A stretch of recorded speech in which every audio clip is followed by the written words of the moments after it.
Okay, today we're going to have a look at the next part in the binomial theorem. That's all about understanding binomial coefficients. This comes up a lot in the world of combinatorics and combinations, and it's essentially thinking about how many ways can we do things given a particular starting point. Okay, so you can see here I've got 4 different colours: black, red, blue and green. And the question is, how many ways can we choose 2 colours from 4? Okay, how many possibilities? We could have black, red, black, green. How many ways can we do that?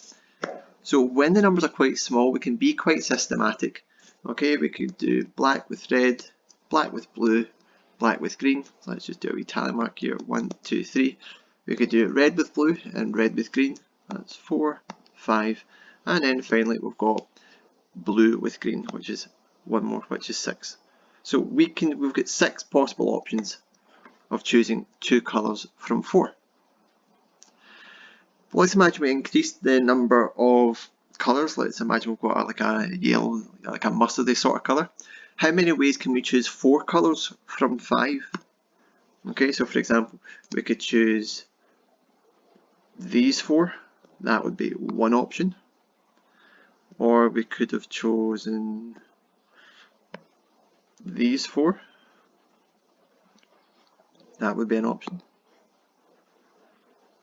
We could do 1, 2, 3, 4. That would be an option.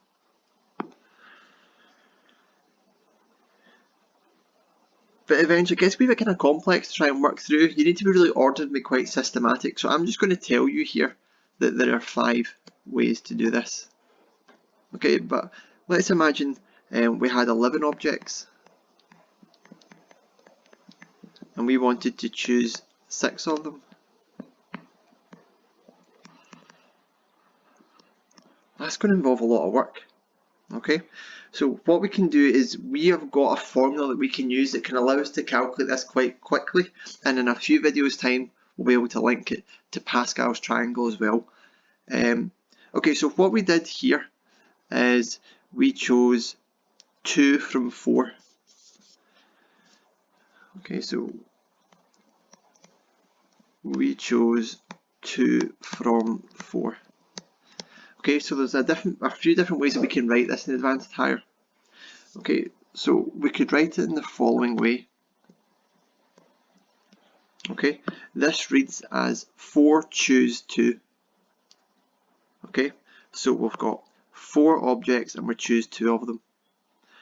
Or it can be written as a sort of vector. It's written as a vector notation. 4 choose 2.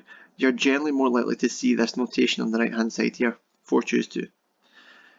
Similarly with that second example, we chose 4 from 5. Okay, so we've got 5 objects and we're choosing 4 of them.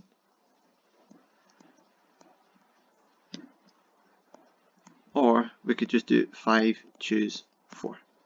Okay, like I say, this is probably a wee bit more conventional, the second option written as a vector. Okay, so we have got a formula that we're given in the exam. Okay, so it's nothing to worry about trying to memorise this, we just need to know how to use it properly. I just want to scroll back to 100% here. There we go. So generally we are given this formula when we've got a number of objects and we want to choose a number from them. We can use this formula of n factorial over r factorial over r times n minus r factorial. Okay, so if we've got n objects, we want to choose r of them, we can calculate that using n factorial divided by r factorial and then the difference between them, factorial. Okay, we'll have a look at a few examples as to why this works, or as to how we can use it probably. That first example we did was 4 choose 2, wasn't it? So let's work out 4 choose 2. We know the answer is 6, but let's just make sure we can verify that. Okay, so just once again, just to clarify, this is given to you in the exam. Okay, so using this formula, that's going to become 4 factorial over 2 factorial 4 minus 2 factorial. That's going to become 4 factorial over 2 factorial times 2 factorial. These numbers are quite small, we can probably just work with them quite straightforwardly. 4 factorial is 24, 4 times 3 times 2 times 1. 2 factorial times 2 factorial is 4, and that gives us our 6 combinations. Similarly, we had 5 choose 4 factorial. Or sorry, 5 choose 4. How many ways could we choose 4 from 5? So we can use our formula 5 factorial over 4 factorial, and then 5 minus 4 factorial. So that's 5 factorial over 4 factorial, 1 factorial. Just to note, this step is kind of optional. A few different ways you want to do this. I would maybe go this time, I would say, okay, that's 5 times 4 factorial over 4 factorial, 1 factorial. I would simplify my 4 factorials and I would have 5 over 1 factorial, which gives us our 5. We'll do one more. Let's do 7 choose 2. I've got 7 things. Remember, this could be written as 7 things and we're choosing 2 of them. Okay, so that would become 7 factorial over 2 factorial, and then it would be 7 minus 2 factorial. So 7 minus 2 is 5 factorial. So if we want to simplify this, I would maybe go 7 times 6 times 5 factorial. And that's all over 2 factorial, 5 factorial. We can simplify our 5 factorials. What is that going to be? 42 over 2 factorial. 2 factorial is 2. So that means that there's 21 combinations.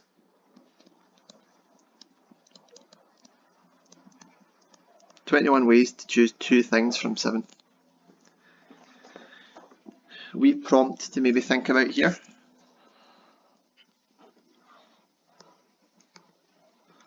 Why does 7 choose 2 equal 7 choose 5? Why are those things equivalent? We're going to look in a wee while in a few videos at the symmetry of Pascal's triangle. Okay, but we've not really introduced Pascal's triangle yet. But see if we just at this moment in time just think about the actual calculation that would come out. It would be 7 factorial over 2 factorial, then 7 minus 2, which is 5 factorial. And then over here it would be 7 factorial over 5 factorial, 2 factorial. Okay, so hopefully you can see here that these values have just swapped over, and we know that the order of multiplication doesn't matter, we're going to get the same result. Okay, but we can generalize this. Final wee note here. Generally, n choose r is the same as n choose n minus r. Okay, that's kind of what we've got at there. 7 choose 2 is the same as 7 choose 7 minus 2, which is 5. Okay, so we just had some basic work here by working out combinations, and this idea, the binomial coefficient, will come into use quite soon in a few videos time when we're using the binomial theorem in binomial expansions. Okay, thank you very much.